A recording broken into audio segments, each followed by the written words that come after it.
3,000 years ago, ancient civilizations over the Himalayan mountain range claimed to have discovered something previously thought to be impossible. Something bigger than the strength of 50 men, able to rip apart the strongest structures and armor, something everyone feared. Averaging more than 15 feet tall in height, it towered over anything in its path. Covered in hair and containing a gorilla-like appearance, this apex predator ruled over the surrounding area and the civilization that lived there.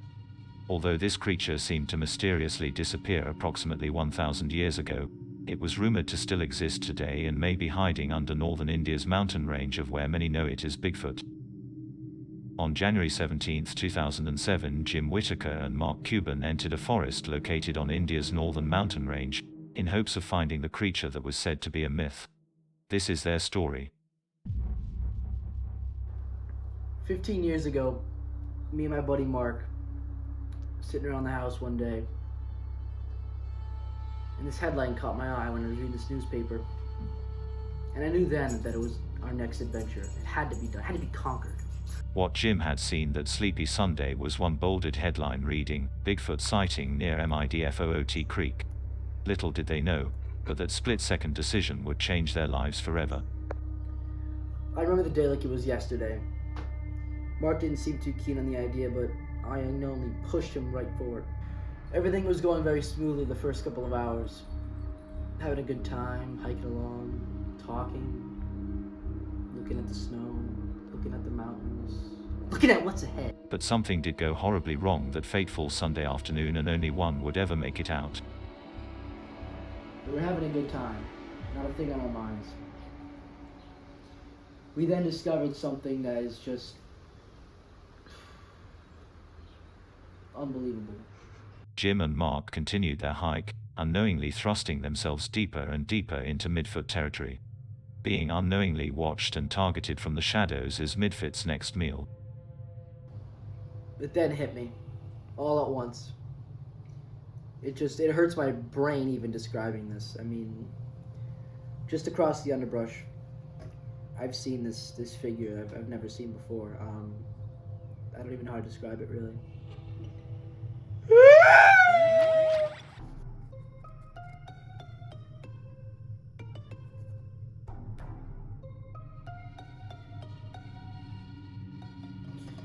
My first instinct was to grab my rifle and aim it right at this beast.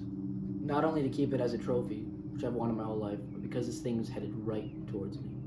This is a life or death situation. Mark and I must have unloaded all the ammunition that we had. It must have been 3.5 million rounds. Nothing penetrated him. Nothing. It was like it was made out of steel. Steel armor. Extraordinary. Nothing would puncture this thing. I then feared for my life. I knew it was the end. As Mark and Jim unloaded just about everything they brought to fight, unfortunately, it would soon be over for Mark. I can still hear the vivid cries, screaming from Mark. There was nothing I could have done. I blame myself, though. Sorry, I didn't. I remember seeing this thing come right at me. We ran over to Mark first, or late Mark, at the speed of light. Not a day goes by where I don't think about or remember what's happened. It's vividly in my head now.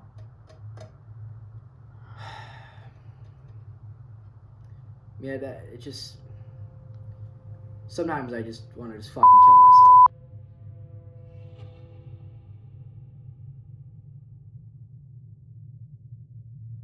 So, do you regret anything? Of course. Biggest regret is stepping into the German 19th century forest. I mean, I just wish I had never gone into that location. Axeman's Trail was just too good for us anyways. After Mark's death, I just ran. I mean, what more can you do with... Why are you laughing? Oh, don't cut it, just edit this out. Okay. After Mark's death, all I could do was run. I ran so far I thought I was safe.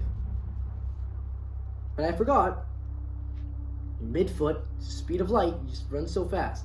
And he was right in front of me, so what'd I do? I ducked behind a tree, and I jabbed him. Got him right in the mouth, fell down, and got right back up though.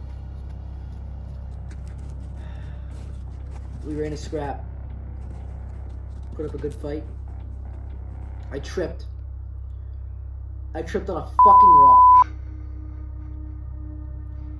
I then, laying back, I can see this 17.5-foot thing just standing over me, and his foot coming down at the speed of light.